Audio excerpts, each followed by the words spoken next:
طبعا نقوم بري هذه الشجرة التي كانت رفيق عائلتي في أحلك اللحظات، وكانت سببا بعد الله سبحانه وتعالى لعلاجها من مرض السرطان. نسأل الله سبحانه وتعالى أن يصرف عنا وعنكم كل شر وكل مكروه. طبعا قصتي مع هذه الشجرة التي تسمى بشجرة الصف في بعض المجتمعات أو بشجرة الرصاف، اسمها العلمي لا أعلمه، لكن اسمها شجرة الرصاف وكما هي موضحة أمامكم. هذه قصتي معها، انه في اول فحص فيسيولوجي تم لام اطفالي تفاجأت من الطبيب بانه يخبرنا بانه هناك وجود سرطان. طبعا بالنسبه لي كان الخبر كالصاعقه، لاني كنت لا اعلم بانه او اعلم بانه من اصيب بالسرطان عاقبته الموت. طيب بعد ذلك اخذت شرائح الفحوصات وافحصها في اكثر من مشافي على مستوى الجمهوريه واضخم المستشفيات بما فيها التكنولوجيا، اليمن الدولي، السعودي الألماني، الجمهوري قسم الأورام بالذات. كل الأطباء أجمعوا بوجود السرطان. طبعا خلال هذه الفترة، فترة التنقلات بين المستشفيات التي استمرت طبعا لأشهر، كنت أستخدم مادة المواد الكيميائية، العلاجات الكيميائية بما فيها الميثوتريكسيت، وكنا نقيس نسبة الهرمونات، نقص الهرمونات في كل جرعة. طبعا كنا نعمل جرعة في الأسبوع، وكان ينقص نسبة الهرمونات 50 إلى 100 وأحيانا لا ينقص.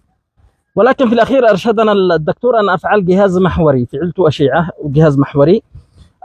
طلع بالجهاز المحوري إنه قد السرطان منتشر في الرئة، فقال لي الدكتور ما عليك إلا سرعة الانطلاق إلى مصر لمعالجة زوجتك قبل أن ينتشر أو إلى الدماغ.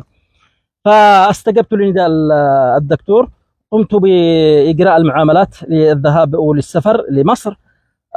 طبعا كان معي أسبوعين للانطلاق. قلت في هذا الأسبوعين وأنا في صنعاء، طبعا في هذا الأسبوعين يعني بروح البلاد، بفعل زيارة للأهل والأولاد وكذا، لا نعلم ماذا مخفي لنا القدر أو مكتب لنا القدر. فخلال هذه الفترة روحت للبيت، لكن استحضرنا نصيحة من بعض الأسر قالت إنه شجرة الرصف هي شجرة تعالج هذا المرض، فقلنا شجرة الرصف موجودة في البلاد، سوف نأخذ بها. ففعلنا أسبوع منها. الأسبوع الأول طبعا أبعدنا الأوراق حقها، هذه الأوراق أبعدنا الأوراق وجففناها في ظل وطحناها دقيناها وفعلناها بين قهوة أو بين حليب على حسب رغبة المستخدم. الغريب في الأمر إنه الأعراض حقها نفس أعراض الميثوتريكسيت، يعني في حبوب باللثة وتقيؤ وتساقط للشعر. طبعا خلال الأسبوع الأول قلت بفعل فحص، والله العظيم إنه نزل من 2400 إلى 400، يعني تخيل بأول جرعة من هذا الرصف. قلت بحاول الأسبوع الثاني، فعلت الأسبوع الثاني. طبعا والله نزل تماما، أنتهي تماما. من حين أقسم بالله ما زرت مستشفى ولا دكتور ولا في أي أعراض، والحمد لله رب العالمين.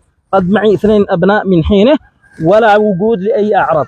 طبعا للعلم قد نشرت وعممت هذا الموضوع من قبل، ولكن في وسائل أخرى مثل ما الواتس والمجموعات، وكنت أعمم هذا الكلام في المناسبات في المجالس وإلى آخر. قلنا سنعمم هذا الكلام من باب الفائدة، عل وعسى أن الله سبحانه وتعالى يشفي مرضانا ومرضاكم، ولله الحمد والمنة على كل حال. تحياتي لكم وتقديري.